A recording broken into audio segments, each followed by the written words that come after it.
called Love Heals or Love Kills.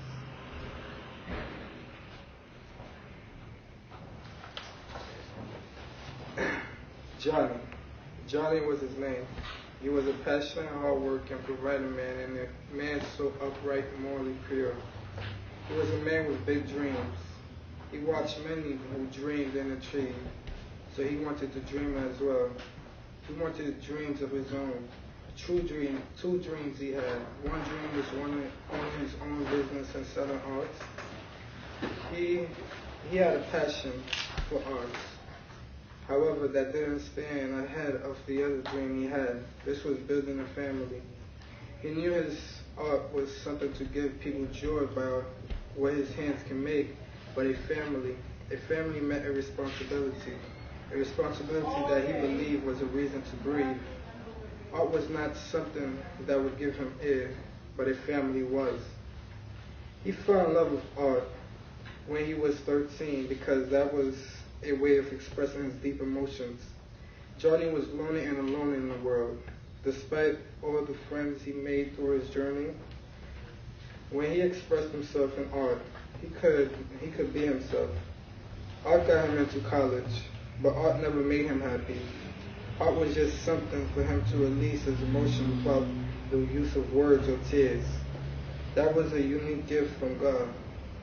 On the other hand, what he knew would make him happy was a family. That's what he knew. Johnny wanted a family. But before having a family, he needed a wife. But he couldn't get one because each girl who came into his life came for his fortune, not for who he was inside. He kept seeing girls, meaning they were a woman in physical appearance, but as for the personality, it was girls. He was a man, and he wanted a real woman who was not a girl. He desired not a half of a woman because he was a whole man, and a whole man deserves a whole woman. This was what he believed. Therefore, he was laying back for that right woman. There was an Indian woman who lived not far from where he lived. They talked and mingled at times. When he talked to her, it was like the beginning of spring where flowers blossom. Her name was Rachel. Adorably beautiful, slightly golden eyes, 5'7", slim, soft, amazing shape, long curly hair, thin eyebrows, cute little puppy nose, an angel smile with pleasurable dimples, always smelling so tender with the fragrance that gives a desire to touch, properly dressed each and every day, and a walk so marvelous that it looked like her feet were not touching the ground. She was an Indian goddess for Johnny. She was intellectual, amusing, compassionate, independent, had good hygiene, deep, strong, and creative. She was an English teacher, but what she loved to do was creative writing. Everything I've explained to you of her was what Johnny knew wasn't a right woman, but an amazing woman, a whole woman for him. There was a day, a beautiful morning. He was coming from work and he spotted her beauty walking down the street with groceries in her hand. Johnny ran towards her, slightly took her bag and said, "Let me get this for you." She smiled and said, "Thank you, hon." "You just came from work?" she asked. "Yeah," he responded, filling with pride and joy for the first time to say such thing. "Yeah, I have." "Oh, okay," she said. "Let me find out Johnny's a gentleman, helping me with my groceries." He laughed. And then said, "Well, you have known me long enough. Of course I'm a gentleman. I was raised learning how to really treat a beautiful lady like yourself with kindness and love." She smiled again with her sweet dimples opening like a flower's petal, catching Johnny's eyes each and every time. "Thank you, Johnny. That was sweet," she said, smiling. "The pleasure's all mine," Johnny replied. He walked her home, carrying her groceries. "Oh, and thank you. Oh, sorry.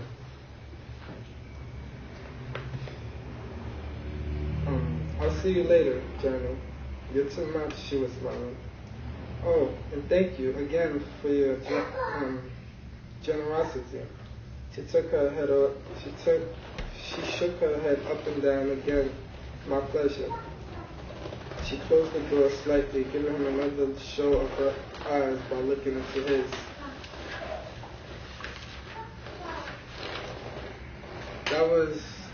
That day Johnny knew there was a spark between him and Rachel. Johnny walked down the street smiling and smiling as if he had hit the jackpot. He got home and on the phone he went and called his friend Charles and told him how he felt there was a spark between him and Rachel. Johnny just couldn't stop talking about her. "You're in love, man," Johnny said through the phone. "You're in love. When are you going to ask this Rachel out?"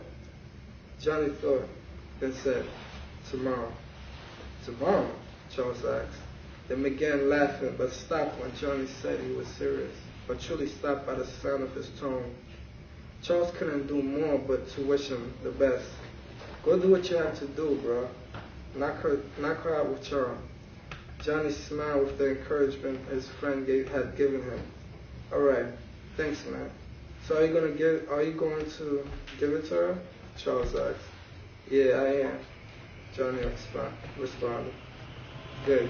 She'll love it because it's beautiful and expresses a lot, more than words. Good luck, bro." The next day, Johnny got ready for what would be one of the best days of his life. He walked over to her home with a little anxiety, a little confidence, and something like love. Johnny approached the door and said, "Okay, it is now or never."